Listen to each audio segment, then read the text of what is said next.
grande première dans l'histoire du Tour de Bretagne à l'occasion de cette troisième étape. Départ de Loudéac depuis l'enceinte du Vélodrome de Bretagne. Un départ inédit et le retour du soleil pour cette étape la plus longue de la semaine. 212 km en direction du pays Bigoudin et de la cité de Plonéour-Lanverne. Une échappée à 5 se distingue dès les 20 premiers kilomètres avec le Belge Poulvord, le Danois Toudal, l'Australien Browning et les deux Français Victor Papon et Maxime Vézy, le jeune coureur breton de Loudéac.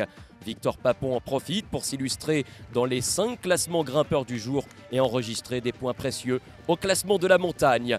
Une fois l'écart monté à plus de 3 minutes, le peloton réagit et un homme sort en solitaire en contre-attaque, l'Allemand Tobias Müller de l'équipe Wanty Nippo. Il viendra mourir à 2 minutes.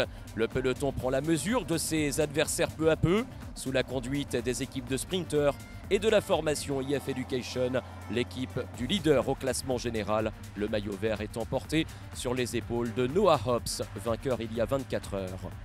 Un peloton qui fait l'effort et recolle à près d'1 minute à l'entame du circuit final de Plonéour-Lanverne.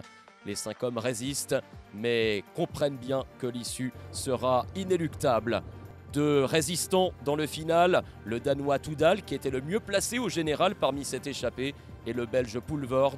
Ils vont insister jusqu'à l'entame des 15 derniers kilomètres. À la cloche, le retour du peloton, le moment choisi par le Danois Daniel Nielsen de l'équipe Décathlon AG2R La Mondiale pour accélérer. Une deuxième lame pour l'équipe française en la personne de Aubin Sparfel qui tente également sa chance à 4 km du but.